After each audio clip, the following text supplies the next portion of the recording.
लंकाधिपति रावण अपनी अपार शक्ति और 10 सिरों के ज्ञान के कारण अत्यंत अभिमानी हो गया था। उसने त्रिलोक पर विजय प्राप्त कर ली थी और देवताओं को भी अपने अधीन कर लिया था।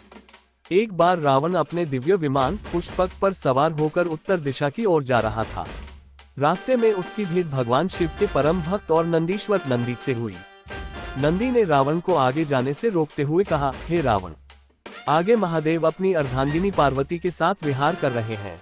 इस मार्ग से किसी का भी जाना वर्जित है। रावण, जो अपनी शक्ति के मद में चूर था, नंदी की बात सुनकर जोर जोर से हंसने लगा। उसने नंदी के वानर सदृश मुख का उपहास उड़ाया। नंदी ने क्रोधित होकर रावण को शाप दिया, तुमने मेरे मुख का उपहास किया है, इसलिए एक दिन वानर ही तुम्हारी लंका और तुम्हारे अहंकार के विनाश का कारण बनेंगे। शाप की परवाह न करते हुए रावण का अहंकार और बढ़ गया। उसने सोचा कि यह पर्वत ही मेरे मार्ग की बाधा है, तो क्यों न मैं इस पर्वत को ही उखाड़ फेंकूं। रावण अपने विमान से उतरा और कैलाश पर्वत की तलहटी में जाकर खड़ा हो गया। उसने अपनी 20 भुजाओं को पर्वत के नीचे फैलाया और पूरी ताकत लगाकर उसे उठाने लगा। रावण की शक्ति इतनी प्रबल थी कि पूरा कैलाश पर्वत कांपने लगा। पर्वत पर रहने वाले गण, ऋषि मुनि और स्वयं देवी पार्वती विचलित हो गई। भूकंप जैसी स्थिति पैदा हो गई। महादेव द्वारा अहंकार का मर्दन। अंतर्यामी भगवान शिव रावण के इस दुस्साहस और अहंकार को देख रहे थे। वे जानते थे कि रावण को अपनी भुजाओं के बल पर बहुत घमंड है। जब पर्वत डगमगाने लगा तो महादेव ने अत्यंत सहजता से अपने बाएं पैर के अंगूठे पदंगुष्ठात से पर्वत को थोड़ा सा दबा दिया। शिव के अंगूठे का भार मात्र एक पर्वत का भार नहीं था, बल्कि वह संपूर्ण ब्रह्मांड का भार था। जैसे ही महादेव ने दबाव डाला, कैलाश पर्वत अपनी जगह पर स्थिर हो गया और रावण की 20 भुजाएं पर्वत के नीचे दब गईं। रावण दर्द से कराह उठा। उसकी भुजाएं कुचलने लगीं। उसने निकलने की बहुत कोशिश की, लेकिन महादेव के उस सूक्ष्म दबाव के सामने उसका सारा बल शून्य हो गया।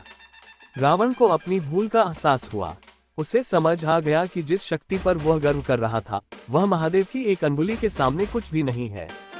शिव तांडव स्तोत्र की रचना। पर्वत के नीचे दबे हुए रावण ने महादेव को प्रसन्न करने का निर्णय लिया। कहा जाता है कि वह 1000 वर्षों तक वहां दबा रहा और महादेव की स्तुति करता रहा। उसने अपने एक सिर को काटकर उससे वीणा बनाई और अपनी नसों को तारों की तरह उपयोग किया। उसी समय रावण के मुख से जो काव्य प्रस्फुटित हुआ, उसे आज हम शिव तांडव स्तोत्र के नाम से जानते हैं। जटात्वी गलजल प्रवाह पावित स्थल्य। रावण की अनन्य भक्ति और अद्भुत स्तुति को देखकर महादेव का हृदय पिघल गया। उन्होंने पर्वत का दबाव हटा लिया और रावण को मुक्त कर दिया। जब रावण मुक्त हुआ तो वह महादेव के चरणों में गिर पड़ा।